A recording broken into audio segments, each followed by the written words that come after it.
It's gone 6 o'clock, so we will get the meeting underway. Shortly, we will be welcomed to country by Daniel Garlett, but before that, I'd like to acknowledge the Whadjuk people as the traditional owners. Nalakadich Whadjuk Mort, Kayan Karak Nijawalla Butcher, Wejinang Whadjuk Kadajin, Wenyiting Bula Yaya. In a break with our usual rules, photos will be permitted during the swearing in part of tonight's meeting, so you're welcome to take photos from the public gallery. At the remainder of the time, we would ask that there's no photos or videos taken. Attendance, apologies and leaves of absence. I'm glad to be able to scratch out Councillor Thompson's leave of absence because he is in fact back here with us tonight. Welcome back, Councillor Thompson. Do I have any other applications for leaves of absence? Haven't seen any come through, so I'll assume that is a no. All right, well, it gives me very great pleasure to welcome John Garlett, apologies, to come and welcome us to country.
Yep, hello everyone. My name is Johnny Garlett. I'm a proud Whadjuk Ballon Ewart man.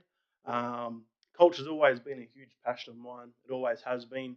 Some of my earliest memories of me as a young boy was jumping around in a red julep or red tracksuit pants, depending on how cold it was.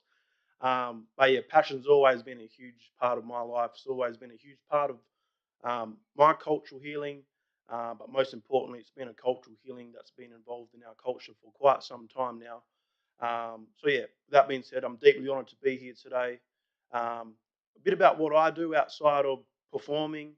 I'm actually part of the First Nations Youth Advisory Group. So I work directly with Minister Anne Ali, which is the Minister for Youth. So I'm actually the only representative from WA. So a bit about that role there is, we work very, very closely with a lot of government agencies to develop up the fund. We're responsible for $10 million a year. So we are across 3 years, which is 30 mil. As a youth, it's quite a big opportunity just to be in charge of where this money goes and what mob and what country needs it most.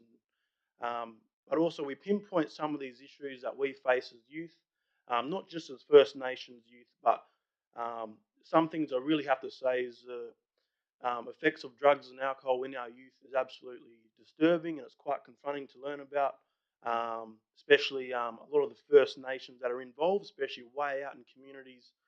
Sometimes you just got to wonder how some of these things can get out there. But that's just some of the things that pinpoint, our social issues. That's a big part of the reason why I never touched drugs or alcohol in my life, and I certainly will have no intent doing so. I gave an oath to my people and my country to do what's right. So, with that being said, we certainly never needed drugs and alcohol 65,000 years ago.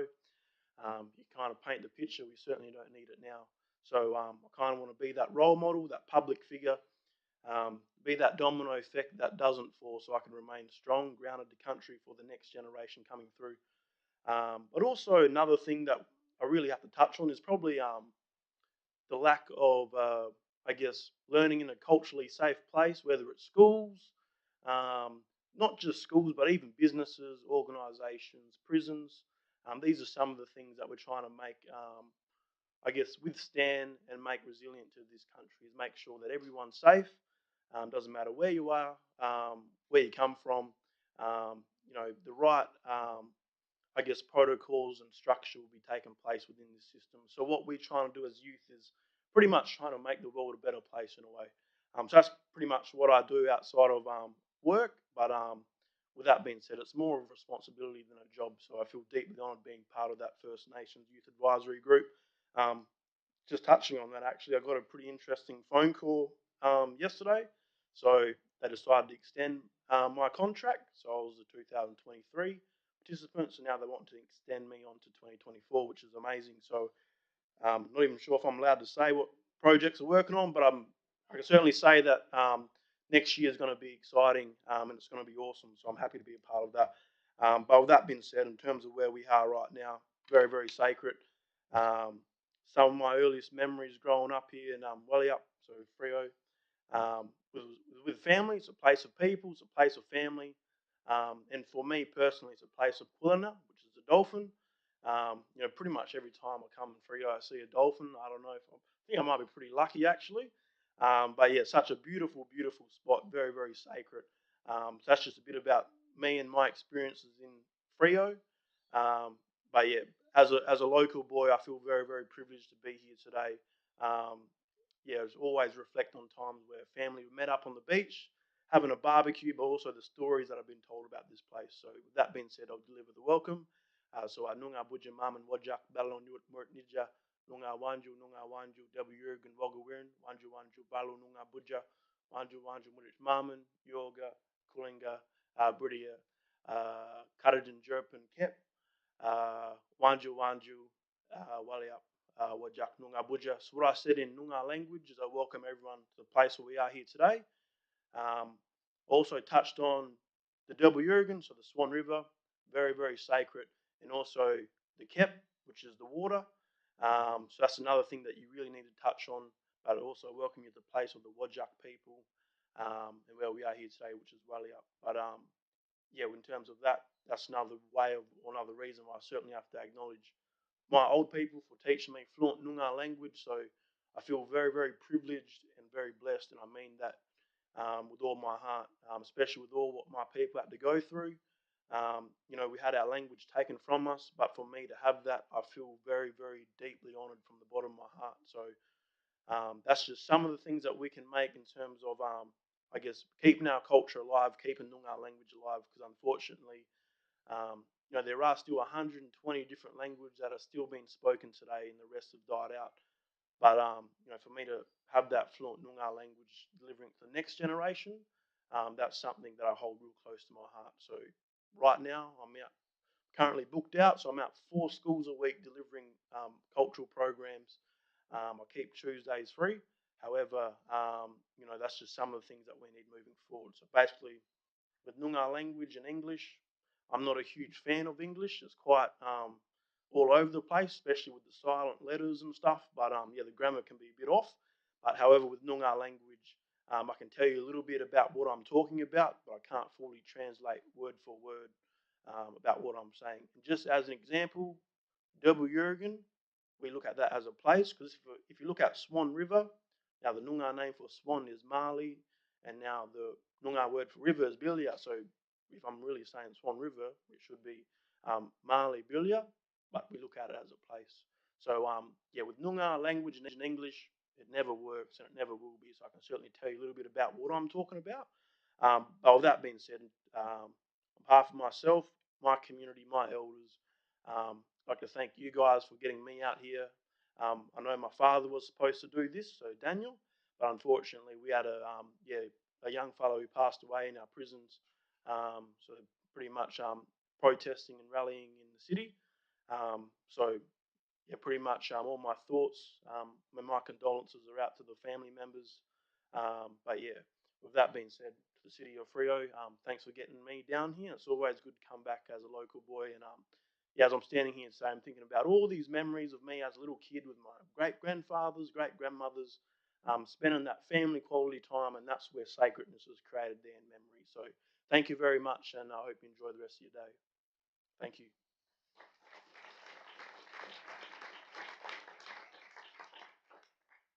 Thank you, John, for that welcome. Really appreciate it.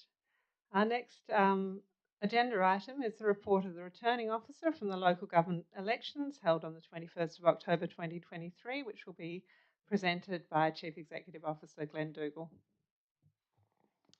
Thank you, Mayor. It's my pleasure to announce the results of the elections held on the 21st of October as declared by our returning officer, Liz Hulton.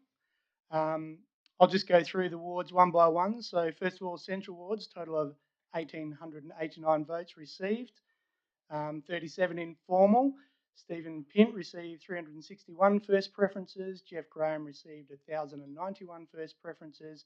Jeff Graham was declared elected as the councillor for the Central Ward and will hold the office until 16 October 2027.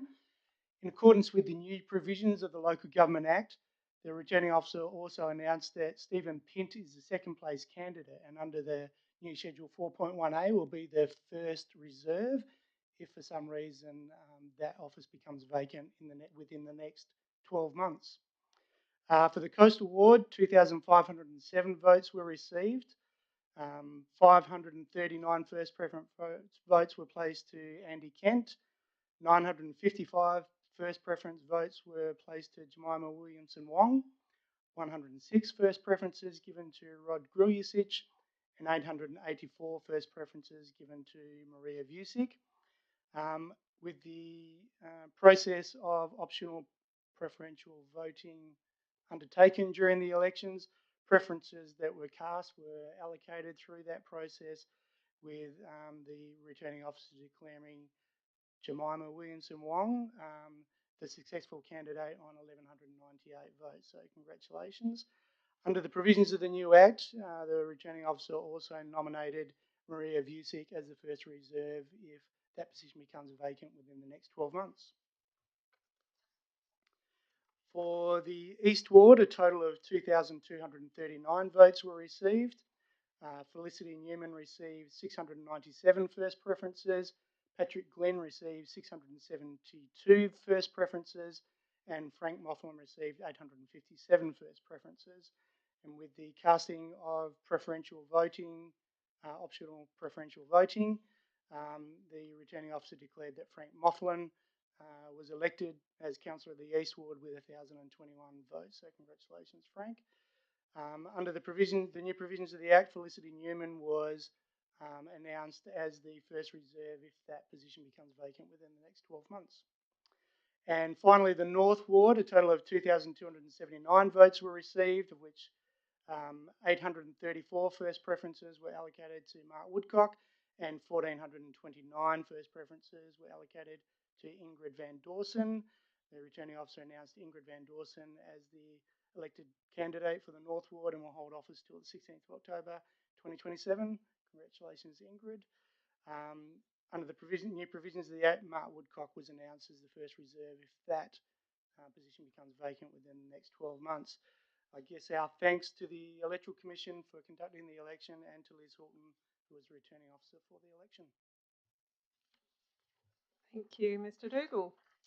This brings us to the swearing in of the newly elected members, and it's my absolute pleasure to invite John Alberti, Justice of the Peace, to swear in our newly elected members for Central, Coastal, East and North Wards.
Yep. I'll start now. Yes. Yep.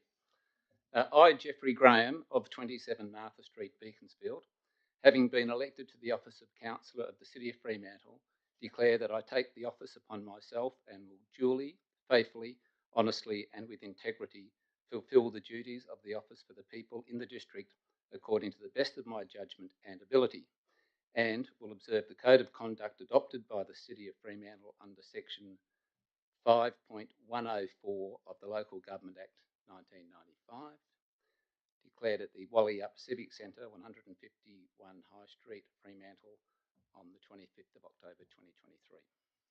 Mayor, councillors, I'll give you Councillor Jeff Graham.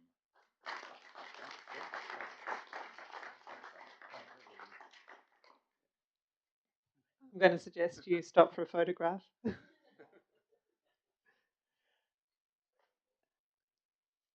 And one for the gallery. One for the gallery.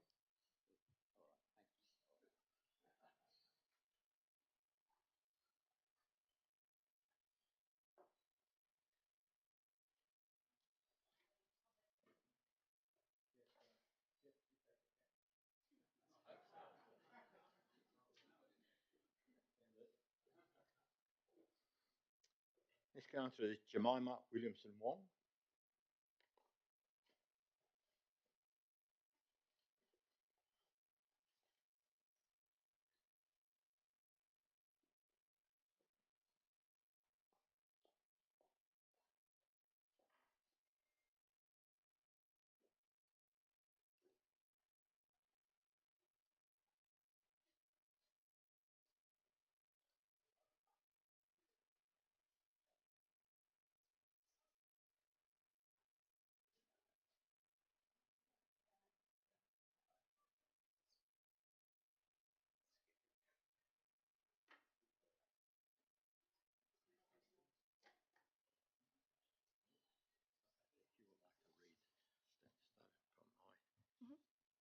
I, Jemima Williamson Wong, of 40 Chester Street, South Fremantle, having been elected to the office of Councillor of the City of Fremantle, declare that I take the office upon myself and will duly, faithfully, honestly, and with integrity fulfil the duties of the office for the people in the district according to the best of my judgment and ability, and will observe the Code of Conduct adopted by the City of Fremantle under Section 5.104 of the Local Government Act 1995.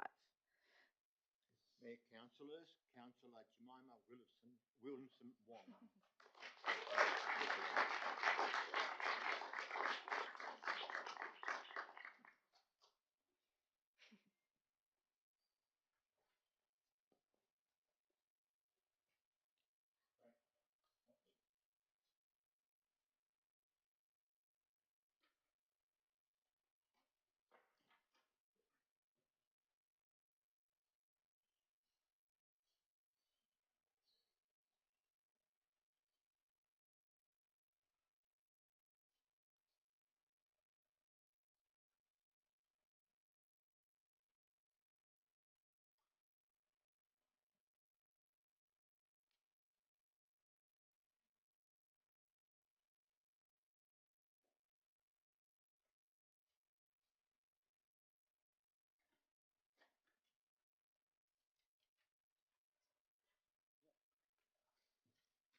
I, Frank Mofflin of 10 Harwood Street, Hilton, having been elected to the office of Councillor of the City of Fremantle, declare that I take the office upon myself and will duly, faithfully, honestly, and with integrity fulfil the duties of the office for the people in the district according to the best of my judgment and ability, and will observe the Code of Conduct adopted by the City of Fremantle under Section 5.104 of the Local Government Act 1995.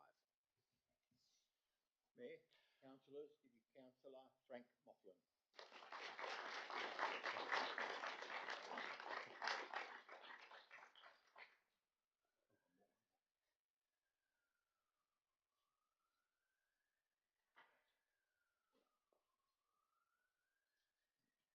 Ingrid Van Dawson.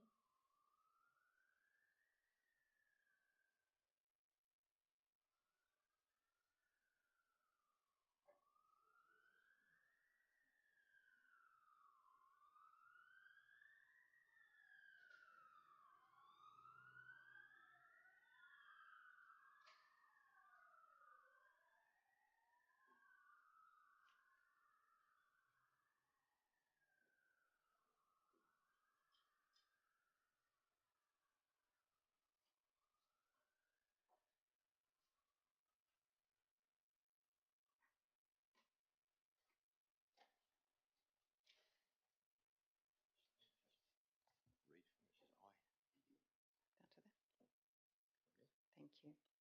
I, Ingrid Van Dawson, of 4 Coventry Parade, North Fremantle, having been elected to the office of Councillor of the City of Fremantle, declare that I take the office upon myself and will duly, faithfully, honestly, and with integrity fulfil the duties of the office for the people in the district, according to the best of my judgment and ability, and will observe the Code of Conduct adopted by the City of Fremantle under Section 5.104 of the Local Government Act 1995.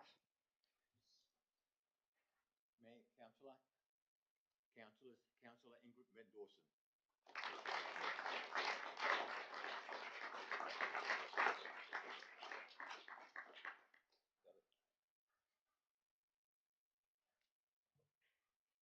All right. Welcome to all our new and returning councillors. And now we get down to business. First, just acknowledging that while we sort out the room, there was a lot of work that went into the election over the weekend, particularly from City of Fremantle staff, and they put in some pretty hefty hours, and we're back here on Monday morning to do their normal jobs. So really appreciate that work that was done. I did a call for applications of leave of absence before, so I assume nobody's thought of one since then. Are there any disclosures of interest by members in relation to tonight's agenda? No. So responses to previous public questions taken on notice are answered within the minutes of the meeting held from the 11th of October 2023. I have 2 questions listed for public question time tonight. I would ask that the questioners come up to the microphone. If you just want to state your name before you begin, and you have 3 minutes, and we'll set a timer so that there's a little alert just before those 3 minutes are up so that you can wind up your comments. So first up, I've got Alan Greenwood.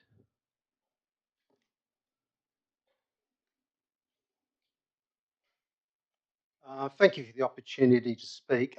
My issue, as I stated, has got to do with observance of democratic and consultative practice, while not, and the way that business is conducted. I just preface with saying I come here as a ratepayer. I think the councillors are well aware of the purpose of the council. Any high school student could tell you about what your particular portfolio is with regards to local government, infrastructure, health, communication, buildings, etc. I have a question to the Mayor. The Local Government Act says the Mayor has a special role, but not an overriding decision-making one, and I'll refer to an article in the Fremantle Herald in a moment. And again, quoting from the Mayor in the latest Freo publication, Mayor, you once said, you said that once a councillor is elected, they are required by the local government authority to make decisions for the whole of Fremantle, not just the ward elected into. So I've got 2 questions, but I'm aware of the shortness of time. Why did the council facilitate a referendum campaign which featured very much from the left side of politics, and also a speaker who is from the very, very left side of unionism? And why was that campaign funded to the tune of $35,000? I heard Mr. Garlett talking tonight, and I'm thinking, what a difference that $35,000 could have made to our Indigenous people, the people who live out as shopping trolleys around Fremantle. What difference could that have made? Secondly, I refer to the flag raising situation, which I consider to be a very divisive type of gesture. Flags are powerful. And I just finish with Mayor Fix-Harding saying that she checked there were no protocols being broken before asking for the flag to be flown, half-mast. Half-mast is when a person dies. I think it's fairly clear that protocols were not followed. Of even more concern, if this article is reported correctly, Miss Fixharding brushed off the fracas, saying lowering the flag was a minimal thing. I saw it on Sunday and did some research and rang the elders on Monday. Now, I don't see a consultative process being carried out there.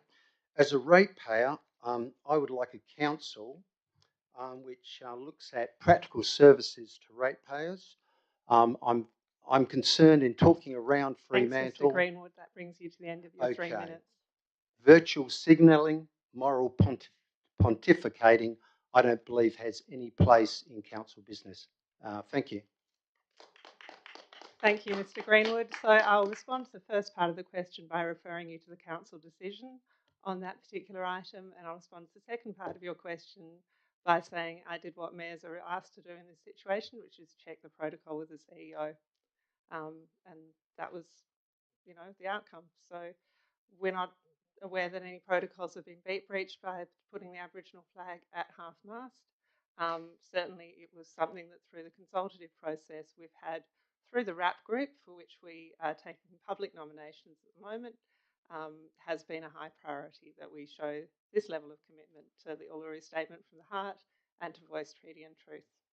Our second question is from Heather Wright. Good evening. Section 17 of the Fremantle Town Council's Code of Conduct states a council member must not, directly or indirectly, use the resources of a local government for an electoral purpose, which means the purpose of persuading electors to vote in a particular way at an election or referendum. This council spent $35,000 of our rates trying to persuade electors to vote in a particular way. Any councillors who voted or were instrumental in spending our rates to further your own political agenda, I would suggest, if you have read the Code of Conduct, that you are perhaps corrupt, or if you claim not to have read it, you are incompetent.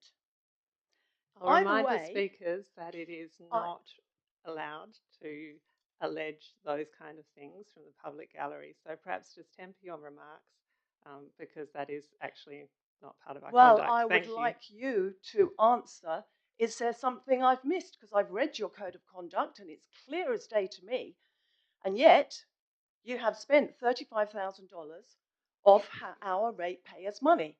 And unless you can come up with a really good answer as to why, I'd like to see it put back in the coffers.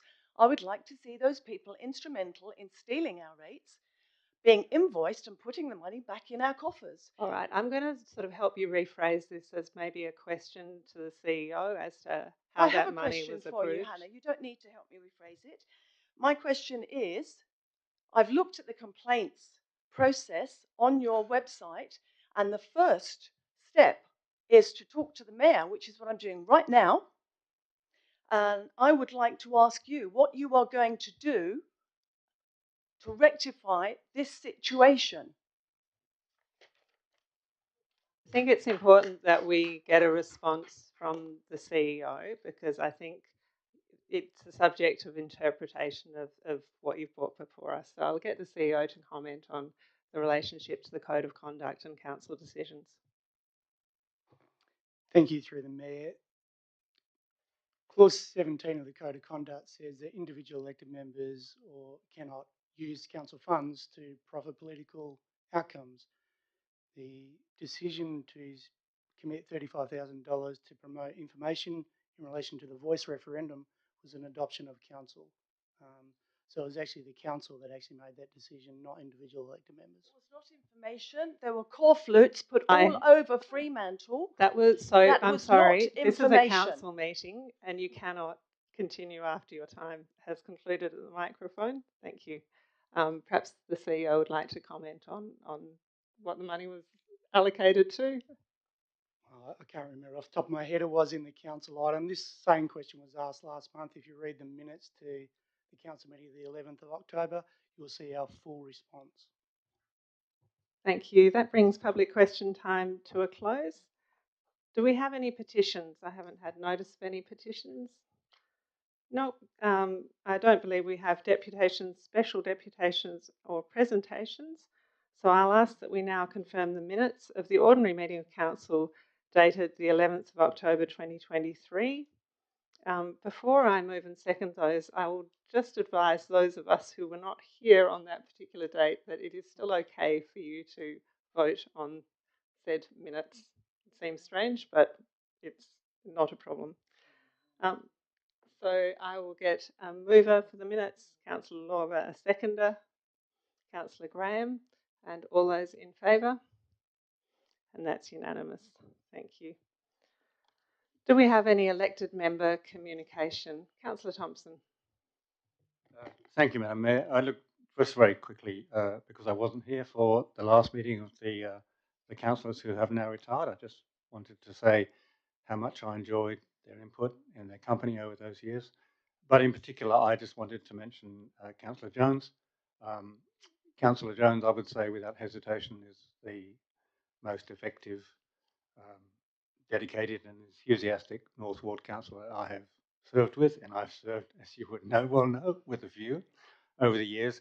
And so without wanting to make Ingrid nervous at all, I just wanted to say that she has very big shoes to fill, but I am really sorry to see him go. He was very effective. He was a magnificent chair, and I relied entirely on him on the complicated planning matters that you guys love. So Ingrid, just be warned. So thank you for that. Thank you, Councillor Thompson, and you're certainly echoing some very warm sentiments that were felt about the councillors who retired at the election. Is there any other elected member communication? Nope.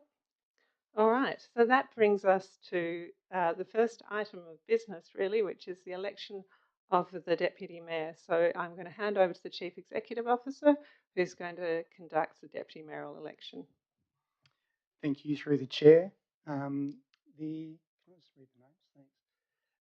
nomination or call for nominations went out yesterday to the elected member group for position of Deputy Mayor. Deputy Mayor position will be run exactly, the election will be run exactly the same as the ordinary election, so it's optional preferential. You can either put a 1 next to your preferred candidate or number them 1 to 4 if you choose to. And the voting will be counted using that system. There are 4 nominations I've received to date. They are Councillor Jennifer Archibald, Councillor Andrew Sullivan, Councillor Aidan Lang and Councillor Jeff Graham. So they are the 4 candidates that are placed on the ballot paper. The ballot papers will be issued to you now. I'll close nominations, so no further nominations are being sought. You'll be issued a ballot paper, and as I said, you can either number 1 next to your preferred candidate or 1 to 4 if you want a preference. And then we'll collect them up and count them directly after.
So through the chair, we'll put all the formalities together so everyone can see where preferences went and all those in my final declaration, but I can declare that Councillor Jenny Archibald has been voted as the Deputy Mayor for the City of Fremantle for the term ending October 2025.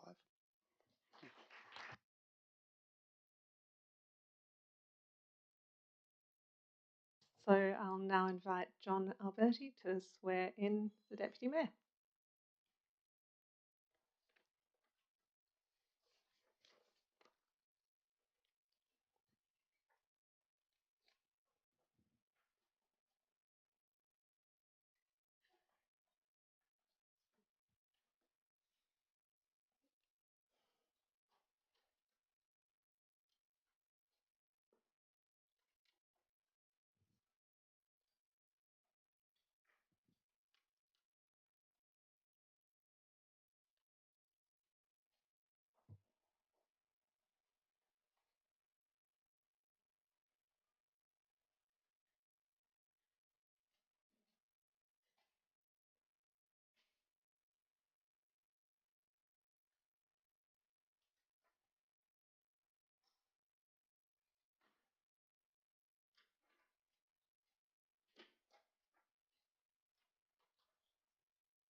I, Jennifer Kathleen Archibald of 55 Hope Street, Whitecomb Valley, having been elected to the office of Deputy Mayor in the City of Fremantle, declare that I take the office upon myself and will duly, faithfully, honestly and with integrity fulfil the duties of the office for the people of the district according to my best judgment and ability, and will observe the Code of Conduct adopted by the City of Fremantle under Section 5.104 of the Local Government Act 1995.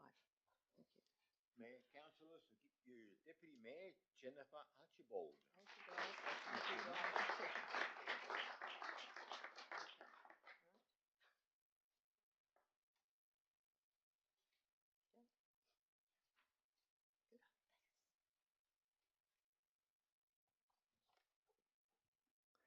Congratulations to our new Deputy Mayor.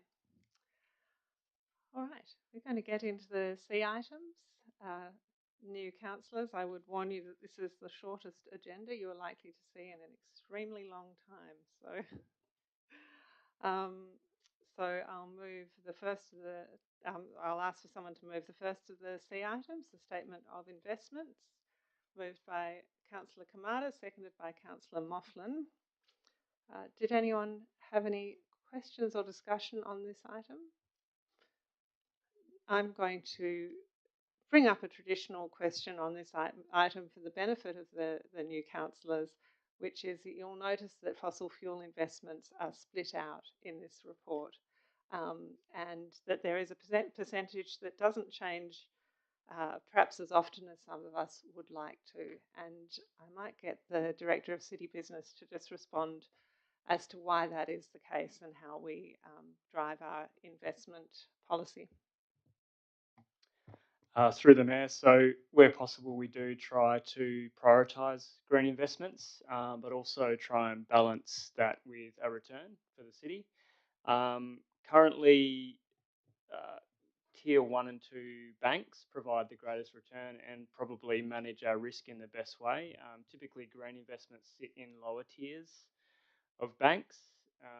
Probably over the last 6 to 12 months, amid some of the global uncertainty and economic climate, particularly in the US banking sector, some of the banks have been challenged, and that's presented greater risk for some of our investments. So where possible, we're prioritising Tier 1 and 2 banks because it's lower risk.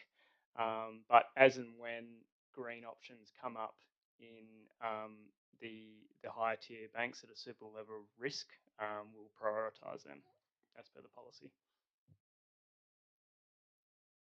Thank you, and I note that some extracts from the policy are provided in the agenda on page 11 and 12, so to give some context to that. If there's no further discussion, I'll put the item to a vote. All those in favour? And that's unanimous. I'll ask for a mover for the second C item, C2310-7, Schedule of Payments. Moved by Councillor Thompson, seconded by Councillor Archibald. Is there any discussion on this item? All right, we'll put that one to a vote. All those in favour? And that's unanimous. And our final item tonight is the monthly financial report for September 2023. Moved by Councillor Thompson, seconded by Councillor Graham. Do we have any discussion on this item? All right, let's put that one to a vote. All those in favour? And that's unanimous. All right, I'm going to draw the meeting to a close at 6:45 p.m. as there is no motions of which previous motions have been given, urgent business, late items or confidential business. Elected members, if we could just gather back here because we have some photos to take now. Thank you.